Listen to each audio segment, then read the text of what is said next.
자, 오늘 복된 죽음이라는 말씀의 제목으로 함께 은혜를 나누겠습니다. 죽음인데 이게 복되다는 말이 잘 어울릴까요? 그렇지 않다고 우리가 생각할 수 있는데, 자, 우리 한번 말씀을 한번 보겠습니다. 1번에 보니까 성도의 인내 이렇게 나옵니다. 성도들의 인내가 여기 있나니 그들은 하나님의 계명과 예수에 대한 믿음을 지키는 자니라, 이렇게 나옵니다. 이 요한계시록의 상황들의 성도들은요, 기본적으로 인내가 필요한 사람들이었습니다. 왜 인내가 필요했을까요? 그것은 1세기 로마 제국의 지배 아래 있었던 그런 배경 때문에 인내할 수밖에 없는 삶이었습니다. 자, 한번 넘겨볼게요. 네, 화면이 안 넘어가네요. 보니까 이렇게 나옵니다. 요한계시록 13장 15절에서 18절에 보니까 이들은 또 노란 글씨만 읽어볼게요. 또 짐승의 우상에게 경배하지 아니하는 자들 다 죽이게 하더라, 이렇게 나옵니다. 그러면서 16절에 오른손에 이마에 표를 받게 하고, 17절에 누구든지 이 표를 가진 자 외에는 매매를 못하게 하고, 그리고 이 표가 뭐냐? 마지막에 18절에 수가 있는데 666인이라, 이렇게 나옵니다. 이 로마 제국에 있던 사람들에게는 짐승의 우상에게 경배하는 의무가 주어졌습니다. 그리고 그들에게는 오른손이나 이마에게 표를 받게 해야 하는 의무가 주어졌습니다. 그 표를 받지 않는다면 매매하지 못하는 것입니다. 여러분, 우리가 다 이 소비 중심의 사회이지 않습니까? 예나 지금이나 어떤 물건을 매매하는 것은 우리의 생존에게 직결되어 있는 문제입니다. 우리가 마트에 가서 예를 들어 쿠팡에서 뭔가를 주문한다. 이걸 못한다고 생각해 보십시오. 쌀은 어떻게 살 것이며 야채는 어떻게 살 것이며 아무것도 삶을 누릴 수 없는 상태인 것입니다. 그런데 우상 앞에 절하지 않는다는 이유로 매매를 못하게 한다면 그것은 그냥 죽음밖에는 없는 것입니다. 그리고 그 수가 바로 666이다, 이렇게 나오는 것이죠. 우리가 이 666을 또 어떤 사람들은 베리칩이다, 어떤 사람들은 바코드다, 또 어떤 사람들은 어떤 특정으로 상징을 하지만 우리 정통 이 신학에서는 어떤 666을 어떤 특정한 사물이나 어떤 것으로 해석하지 않고 하나님을 온전히 경외하지 못하게 하는 모든 어떤 미혹들, 모든 시험들을 다 전체적으로 통칭하는 상징 언어로 볼 수 있습니다. 이 로마 제국의 성도들에게 있어서는 정상적인 삶을 살지 못하는 그런 어려움에 처해 있었는데요. 자, 한 장 넘겨서 안 넘어가네요. 잘. 네, 안 넘어가네요. 자, 이 당시는요, 왜 그런 매매가 못하게 됐냐? 이 당시는 종교가 그들의 삶에 밀착되어 있는 시대였습니다. 지금 여기 있는 이 그림이 이제 그리스 로마의 신전입니다. 이 로마 제국은 각 지역마다 다 시그니처 신들이 있습니다. 다신교 국가라서 여러 신들이 있었는데 각 지역별로도 시그니처 신들이 있어서 항상 그 신에게 경배하고 예배하는 것이 그들의 생활 양식이었습니다. 하지만 그 당시에 기독교인들은 오직 여호와 하나님과 그의 아들 예수 그리스도만 경배한다, 예배하는다, 이렇게 하면 여기 안 가면 될 거 아닙니까? 제우스, 아프로디테 신전 안 가면 되지, 하나님만 예배하면 되지 할 수 있습니다. 그런데 문제는요, 그 신전이요 그냥 종교적인 행사만 치르는 것이 아니었다는 겁니다. 거기선요 모든 매매가 이루어졌습니다. 모든 직장이 연결되어 있었습니다. 포도주를 사고 싶다. 포도주가 이제 약에도 쓰이고 또 음식을 만들 때도 쓰이고 여러 가지로 활용도가 있는데 포도주가 사고 싶다. 그러면요 그냥 마트 가서 포도주 사는 게 아니라 디오니소스 포도주의 신전에서 살 수 있는 것입니다. 근데 거기 들어가면 어떤 의무가 주어집니까? 그 신 앞에 엎드려 절해야 되는 것이죠. 그러니까 포도주를 산다는 것이 사실 우상 숭배와 연결됩니다. 어떤 무기가 어떤 뭐 장비가 필요하면 농사 지르는데 곡괭이가 필요합니다. 그러면은 대장장이의 신 헤파이스토스 신전에서 살 수 있었습니다. 근데 거기서 산다는 것은 곧 그 신 앞에 엎드려 절해야 하는 것입니다. 고기가 필요합니다. 소고기가 필요합니다. 정육점이 따로 있는 게 아닙니다. 사냥의 신, 뭐 아르테미스 그 신전 가서 그 신전 앞에 우상 숭배하고 적어도 뭐 묵념을 하든지 종교적인 의식을 치르는 우상 숭배적인 행동을 해야만이 가능했습니다.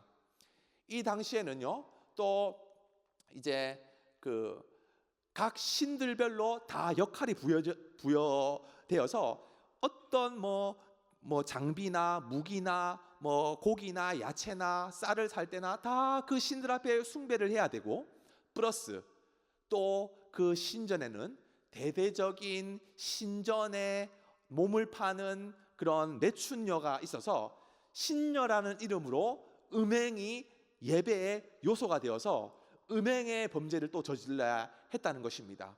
그러니까 사람들의 쾌락과 아주 그냥 말초적인 그런 즐거움에 빠지게 만드는 게 그리스 로마의 문화였습니다. 심지어 내가 이제 취업을 해야 합니다. 우리가 다 직장 생활 해야 되죠. 취업을 해야 되는데 뭐 이제 뭐 배를 타고 이제 고기잡이를 합니다. 그러면 배를 타기 전에 누구 앞에 절을 해야 되죠? 포세이돈 앞에 절을 해야 됩니다. 태풍 불지 말라고, 기우제 막 이런 거 해야 됩니다. 우상 숭배 앞에. 그러니까 이 당시에 사람들은 직장을 구할 때나 학교에서 공부를 할 때나 마트에서 물건을 살 때나 숨만 쉬면 우상 숭배, 숨만 쉬면은 모든 일상이 종교와 연결되어 있기 때문에 정상적인 삶을 신앙을 예수 그리스도의 신앙을 가지고 정상적인 신앙을 지킬 수가 없었다는 것이죠. 그래서 그들은요, 동굴, 무덤이 이제 로마 카타콤이라고 하는 이제 무덤에서 그들이 은밀하게 살아야 했습니다. 그리고 또 동굴이라는 어떤 특정한 음침한 장소에 그들이 모여 함께 살아야 했습니다.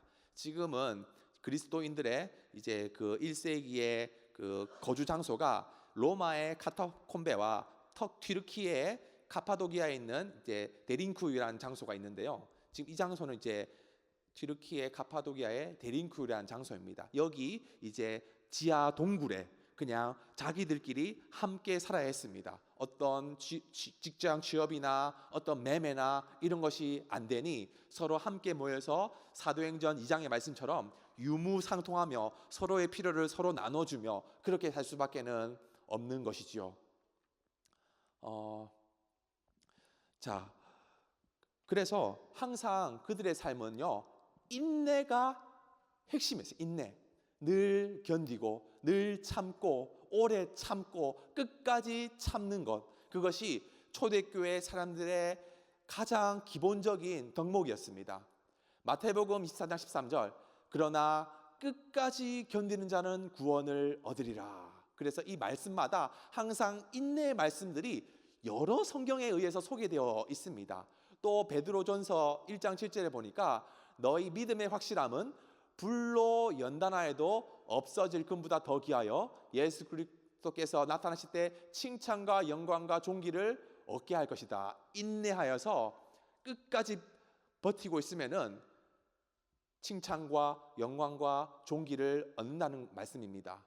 그리고 히브리서에 보니까 10장 36절에 너에게 인내가 필요하다. 너희가 하나님의 뜻을 행한 후에 약속한 것을 받기 위함이라. 상급이 있다. 약속이 있다. 그러니 인내하라. 이렇게 또 이야기하고 있습니다. 또 골로새서에 나옵니다.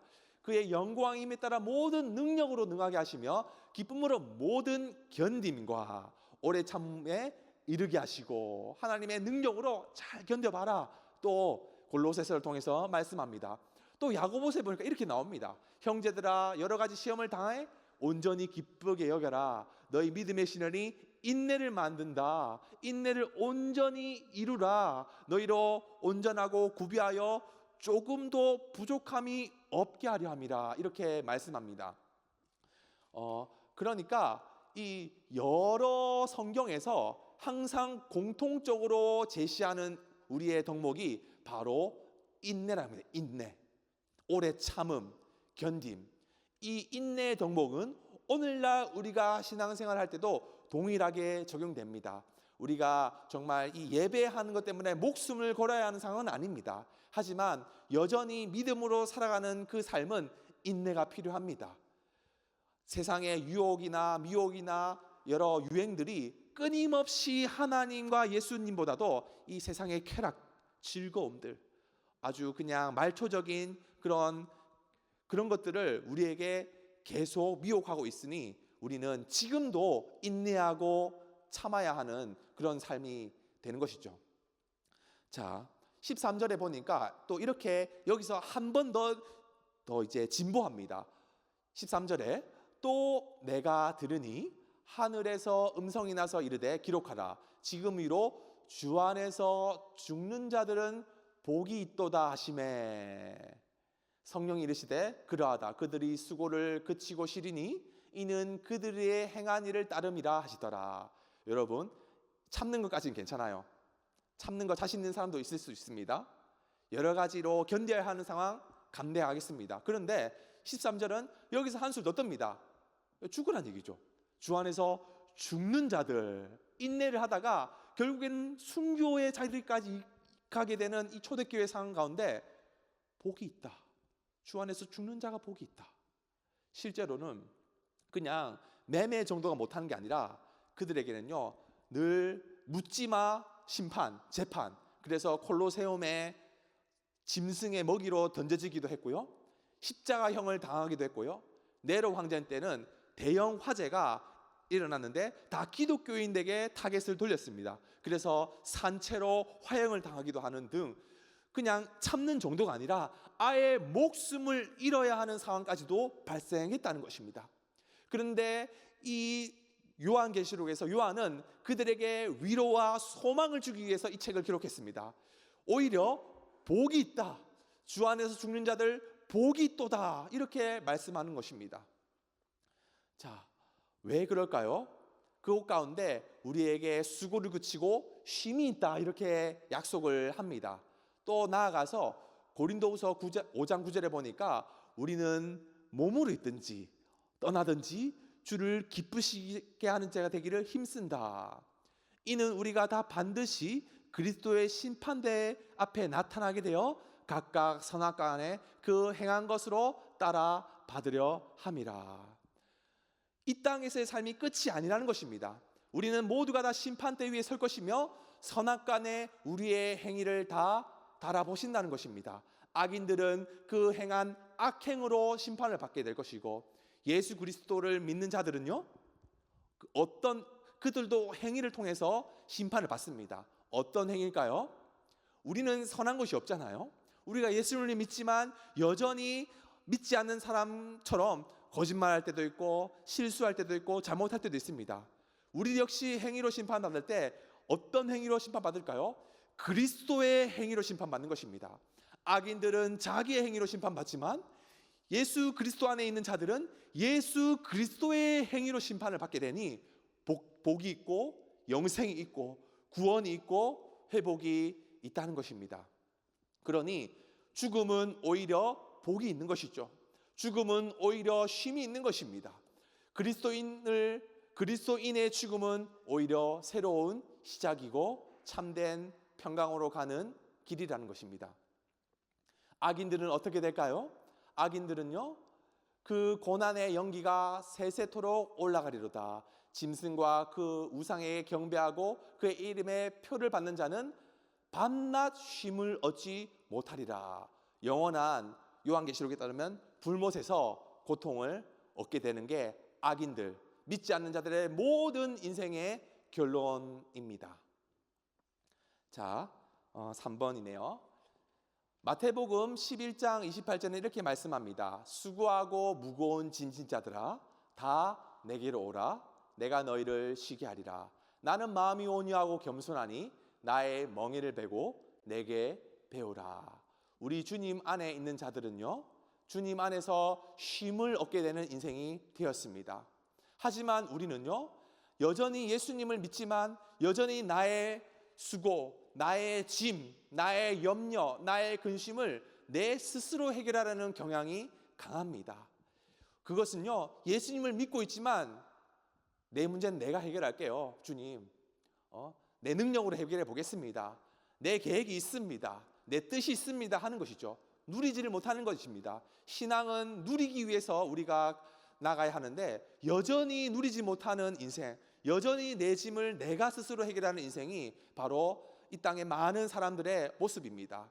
하지만 우리 주님 앞에 다 내려놓기를 소망합니다. 나의 무거운 짐, 염려, 근심, 어려움들 먼저 주님 앞에 내려놓고, 그 내려놓는 것은 주님 앞에 오히려 다 기도로, 주님 앞에 나의 고백으로, 찬송으로 주님 앞에 나아가는 것입니다. 주님께서는요, 그러면은 멍에를 하나 주십니다. 29절에 나의 멍에를 매라고 하시는데요, 이 멍에를 매면은 어떻게 될까요? 이 명예는 날아오르는 명예, 날아오르는 명예. 멍에를 주님이 주셨는데 그 멍에는 오히려 나를 더 짓누르는 멍에가 아니라 오히려 나를 더 자유케 하는 멍에, 나를 더 평강으로 이끌어 주시는 명예인 것이죠.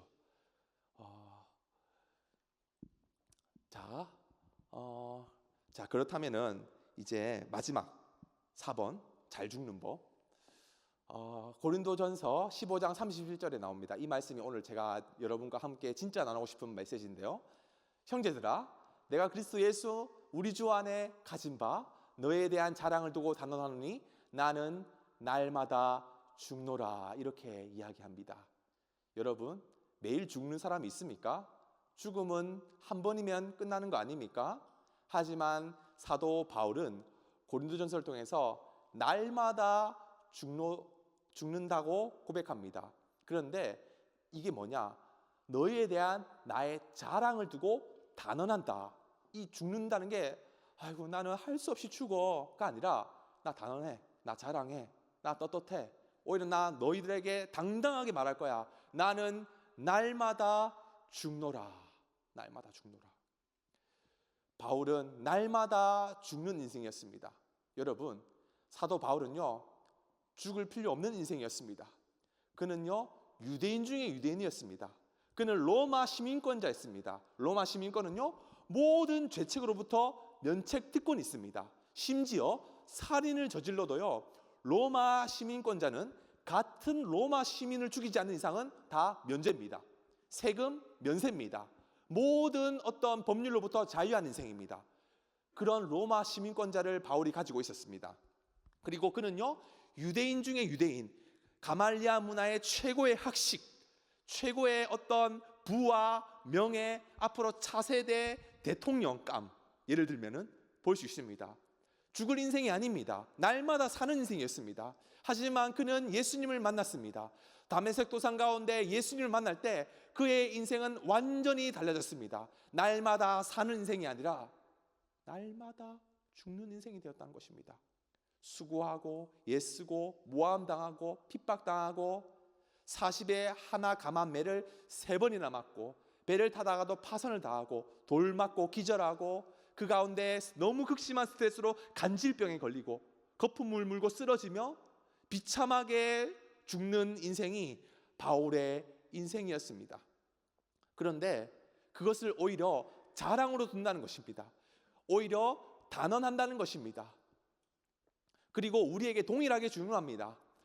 58절, 고린도전서 58절에 보니까, 15장 58절 보니까, 그러므로 사랑하는 형제들아 견실하며 흔들리지 말고 항상 주의 일에 더욱 힘쓰는 자가 되라.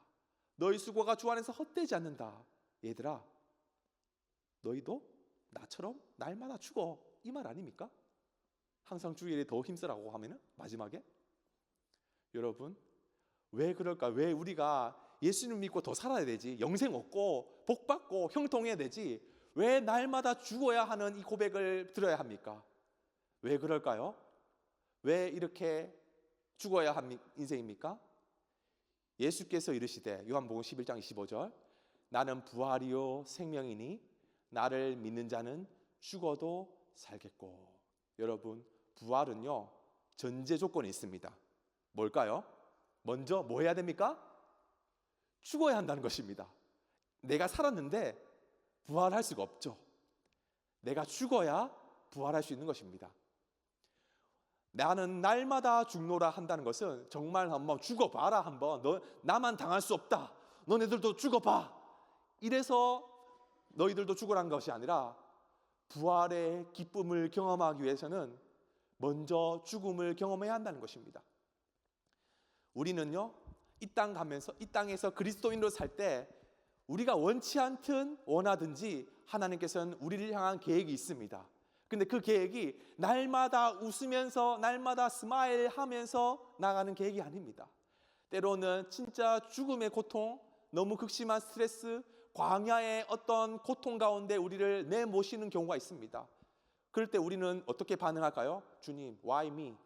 Why me 하지 않습니까? 왜 나한테 이런 고난을 주십니까? 왜 나한테 이런 슬픔을 주십니까? 할 수 있습니다. 하지만 이 사도 바울의 고백을 여러분 기억하시기 바랍니다. 나는 자랑하고 단언하노니 날마다 죽노라.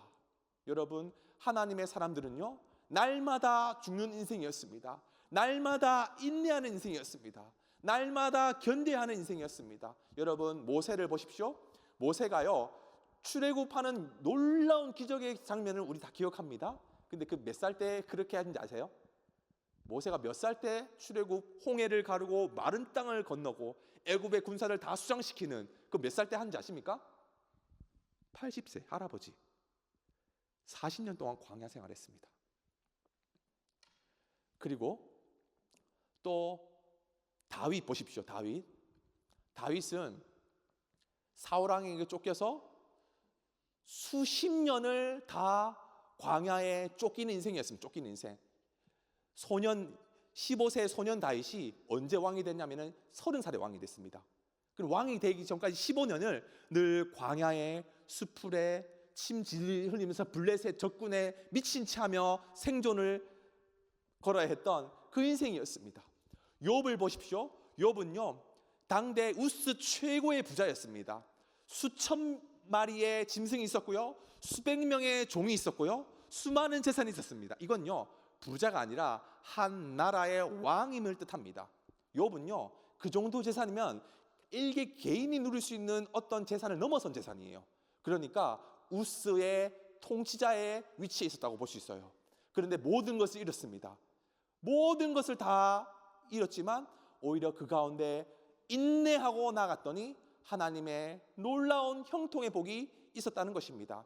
우리 초대교회의 모든 이 계시록의 믿음의 사람들요, 늘 인내하는 인생이었습니다. 늘 오래 참아했습니다. 한국 교회사에 있었던 믿음의 선배들을 보십시오. 손양원 목사님, 주기철 목사님, 모든 믿음의 선배님들은요, 다 인내하고 오래 참고 견디는 인생이었습니다.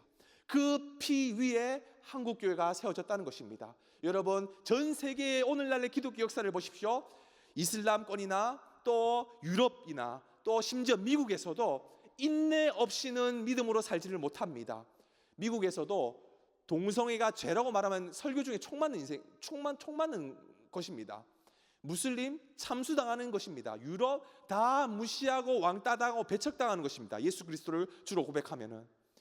이 대한민국만이 특별한 은혜 중에 은혜로 마음껏 자유하게 예배할 수 있지, 모든 기독교 역사를 통틀어서 전 세계의 모든 예배하는 그런 상황들을 볼 때 늘 인내 없이는 한순간도 견딜 수 없는 그런 상황이었다는 것입니다. 가까이 있는 북한을 보십시오. 지하교회는 20만 명이 어떻게 예배를 드리고 있을까요? 이 정말 초대교회처럼 지하에서 숨죽이며 아무 소리 못 내며 믿음으로 예배하는 것이 그들의 모습입니다. 여러분, 우리가 그리스도인으로서 가져야 할 가장 중요한 덕목 중에 하나, 바로 인내하는 것입니다. 직장에서 인내하고, 또 학교에서도 인내하고, 가정에서도 인내하고, 또 여러 상황 가운데 우리는요, 인내하고 오래 참아야 됩니다. 그것이 끝까지 견디는 자는 구원을 얻으리라. 아까 마태복음 24장 나왔죠? 그게 무슨 말이냐? 인내 못하면 어떻게 된다는 말입니까? 구원도 없다는 말. 마태복음 24장에 의교하면 내가 참을 때 내 그리스도인으로서 그냥 참는다, 이게 아니라 못 참으면요, 하나님 앞에 헤아림 받을 것이 없다. 없다라고 생각할 정도로 참아야 하는 것. 나는 구원을 받지 못할 것이다 하는 심정으로 참아야 하는 것이 성경의 인내의 그런 덕목입니다. 저는요, 이 말씀, 인내에 대한 말씀을 묵상하면서 제 삶을 내가 얼마나 인내를 했을지 한번 한 주간 묵상을 해봤습니다. 그 가운데 제가 나름대로 목회를 하면서 인내해야 할 경우가 되게 많습니다. 그런데도 정말 이루 말할 수 없이 인내해야 하던 순간이 있었는데, 그것은 바로 결혼생활. 목회 어떤 학창 시절이 아니라 정말 이 사랑하는 사람과의 이 관계 속에서 인내해야 할 경우가 얼마나 많은지 모릅니다. 이전에는 내가 별 문제 삼지도 않았던 사소한 것들, 아주 미세한 것들마저도 내가 인내해야 하는 순간들이 찾아오더라고요. 결정적으로 자녀를 낳은 이후에는 얼마나 인내해야 하는 순간이 있는지를 모릅니다. 이게 다 설명하긴 힘든데, 여러분 인내를 원하신다면 결혼해서 얼른 자녀를 낳아 보시기 축복합니다.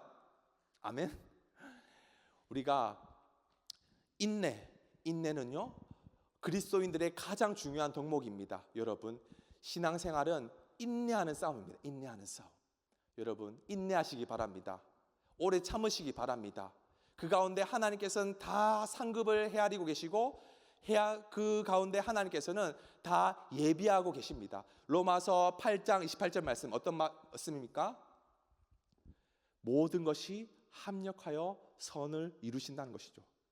그 결혼 생활은 늘 인내의 싸움이었지만, 그런 인내의 과정들이 오히려 나중에 와서는 더 목회를 할 때나 또 다른 사람들을 대할 때나 훨씬 더 귀한 달란트로 하나님께서 세워 가신다는 것을 또한 경험했습니다.